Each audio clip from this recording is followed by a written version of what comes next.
मेरे प्यारे दोस्तों, भाइयों और बहनों, आप सबका राधा कृष्ण भक्ति ज्ञान चैनल में स्वागत है। आज मैं आप सबको भगवान श्री कृष्ण के अवतार की कथा सुनाने जा रही हूँ, जो कि बड़ी अच्छी और बड़ी रोचक है, जिसके सुनने से मन बड़ा ही प्रसन्न हो जाता है। तो चलिए दोस्तों, आप सबको भगवान श्री कृष्ण के अवतार की कथा आगे का भाग सुनाती हूँ। व्यास जी कहते हैं, हे शिष्यों, इंद्र के आज्ञा देने पर प्रलयकारी मेघों का प्रमुख गण सावर्तक जो आज्ञा कहकर तीव्र गति से ब्रज की ओर दौड़ पड़ा। कुछ ही पलों के बाद ब्रज पर मूसलाधार वर्षा होने लगी। जल थल एक हो गया, यमुना उमड़ आई, चारों ओर घना अंधकार छा गया और बिजली चमकने लगी। घनघोर मेघ गर्जन और शांय शांय करती प्रचंड वायु के बीच भयानक वर्षा ने कुछ ही पलों में गोपिकाओं के हृदय में भय उत्पन्न कर दिया। थोड़ी देर में ही ब्रज भूमि का कोना कोना पानी से भर गया। बाढ़ की सी स्थिति उत्पन्न हो गई। घर से बाहर निकल कर चलना दुर्भर हो गया। चारों ओर पानी ही पानी दिखाई पड़ने लगा और वर्षा रुकने का नाम ही नहीं लेती। मूसलाधार वर्षा और शरीर को कपा देने वाली झंझावात की ठंडी हवाओं के थपेड़ों से पशु ठिठुरने लगे और अपने जीवन की रक्षा के लिए डकारने लगे। ग्वाल बाल व्याकुल हो उठे। उन्हें लगने लगा कि इंद्र की पूजा ना करने की वजह से ही यह इंद्र का प्रकोप उन्हें झेलना पड़ रहा है। वे सभी इस भारी विपत्ति को अपने ऊपर आया जानकर बड़ी कठिनाई से पानी में चलते हुए श्री कृष्ण के पास आए और बोले, प्रिय कृष्ण, हमारी रक्षा करो। एक तुम ही हो जो इंद्र के इस प्रकोप से हमारी रक्षा कर सकते हो। श्री कृष्ण मन ही मन मुस्करा रहे थे और कह रहे थे, इस इंद्र का घमंड मुझे चूर करना ही होगा। इसे अपने ऐश्वर्य और पद का बड़ा अभिमान हो गया है। ऐसा कहकर श्री कृष्ण ने अपनी योग माया से गिरिराज गोवर्धन पर्वत को उखाड़ दिया और छाते की तरह अपनी उंगली पर धारण कर लिया। इसके बाद उन्होंने गोपिकाओं से कहा, आप सभी अपने पशुओं और सामान के साथ गोवर्धन पर्वत के नीचे आ जाओ और आराम से रहो।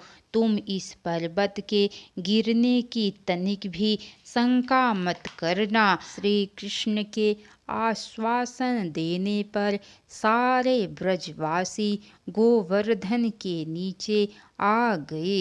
इस प्रकार प्रचंड मेघ वर्षा से उनकी रक्षा हो गई। श्री कृष्ण ने 7 दिन तक उस पर्वत को उठाए रखा। वे एक डग भी इधर से उधर नहीं हुए। श्री कृष्ण की योग माया का प्रभाव देख सभी आश्चर्यचकित हो गए। उस दृश्य को देखकर इंद्र भी आश्चर्य से भर गया। उसे तत्क्षण अपनी भूल का अनुभव हुआ।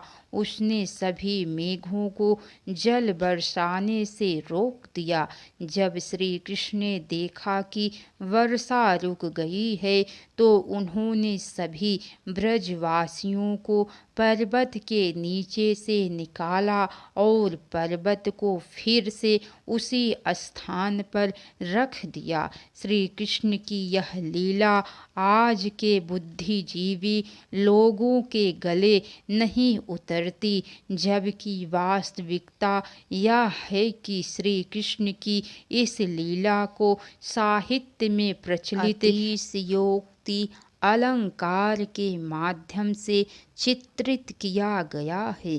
श्री कृष्ण ने ब्रजवासियों की रक्षा के लिए अथक परिश्रम करके उन्हें बाढ़ से बचाने के लिए गोवर्धन पर्वत पर पहुंचाया था।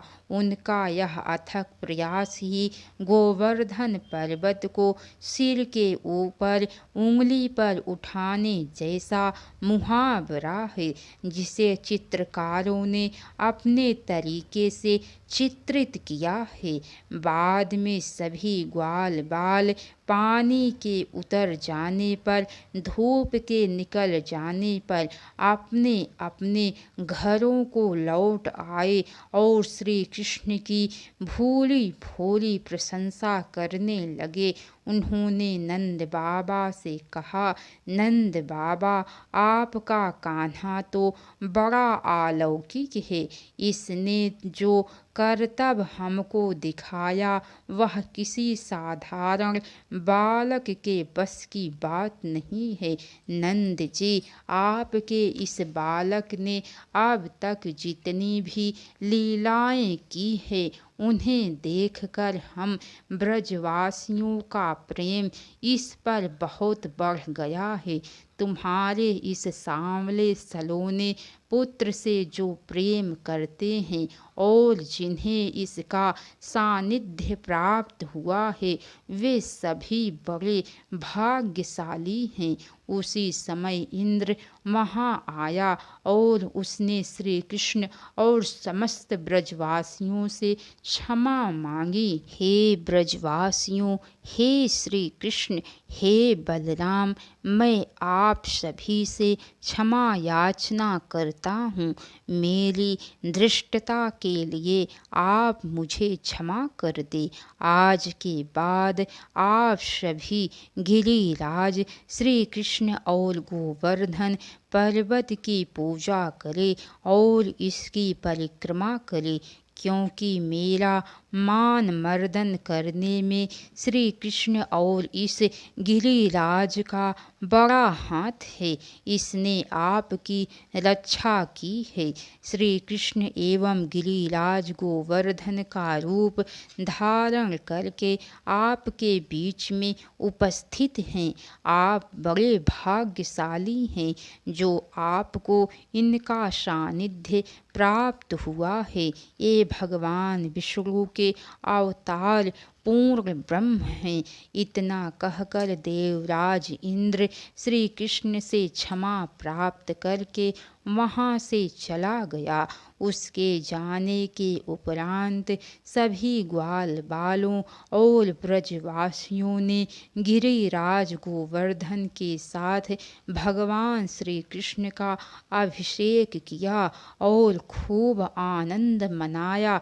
तब से आज तक विधिवत श्री कृष्ण और गिरिराज गोवर्धन की पूजा की जाती है।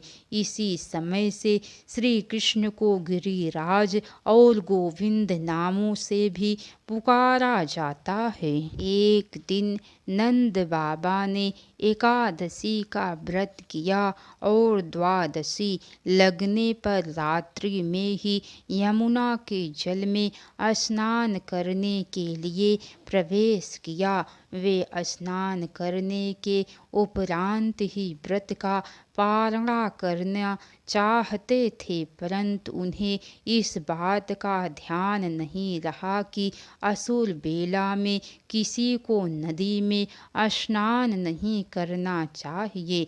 नंद बाबा ने जैसे ही जल में प्रवेश किया, लोकपाल, जल के देवता वरुण देव के सेवकों ने नंद बाबा को पकड़ लिया और उन्हें बंदी बनाकर वरुण देव के पास ले गए। वरुण देव ने उन्हें बंदी गृह में डालने की आज्ञा सुना दी।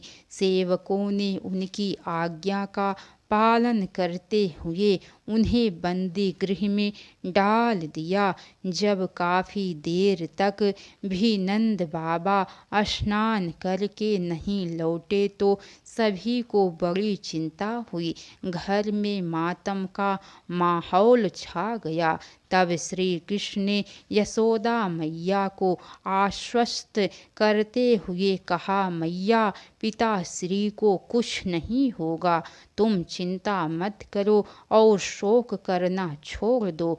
मैं पिताश्री को सकुशल वापस ले आऊंगा। यह कहकर श्री कृष्ण यमुना तट पर पहुँचे और जल में प्रवेश कर गए। वरुण देव के सेवकों ने उन्हें रोकना चाहा तो उन्होंने सभी को पीछे धकेल दिया और वरुण लोक में पहुंचकर वरुण देव को ललकारा। श्री कृष्ण को साक्षात अपने सामने देखकर वरुण देव ने उनके वास्तविक रूप को पहचान लिया। वह सिंहासन से तत्काल उठा और बोला, हे प्रभु, आपका वरुण लोक में स्वागत है। मैं आपको नमन करता हूँ और आपके इस प्रकार क्रोधित होने का कारण जानना चाहता हूँ। मुझसे क्या अपराध हो गया है? श्री कृष्ण ने जब नंद बाबा के बंदी बनाए जाने की बात वरुण देव को बताई तो वरुण देव ने उनसे क्षमा मांगी और सेवकों से तत्काल नंद बाबा को बंदी गृह से लाने के लिए कहा और श्री कृष्ण से आतिथ्य ग्रहण करने के लिए कहा। परंतु श्री कृष्ण ने वरुण का आतिथ्य ग्रहण करने से मना कर दिया और वे अपने पिता नंद बाबा को साथ लेकर वापस ब्रज में आ गए। ब्रज में वापस लाए जाने पर सभी ब्रजवासियों ने अपार हर्ष मनाया। तब नंद बाबा ने सभी को वरुण लोक के ऐश्वर्य के बारे में बताया और कहा कि वरुण देव किस प्रकार उनके पुत्र कान्हा की चिरौरी कर रहा था। इस पर सभी ब्रजवासियों को बड़ा आश्चर्य हुआ। उन्हें लगा कि अब तक जिसे वे साधारण बालक समझते हुए थे वह कोई विलक्षण बालक है। उन्हें इस बात का हर्ष हुआ कि ऐसी अद्भुत शक्ति का स्वामी कान्हा उनके बीच में रहता है। वे सभी कृष्ण की स्तुति करने लगे। इसके आगे की कथा दोस्तों आप सबको कल सुनने को मिलेंगी। तो कैसी लगी कथा लाइक करके कमेंट बॉक्स में ज़रूर बताइएगा। तो बोलिए नंद के लाला भगवान श्री कृष्ण की जय। हर हर महादेव।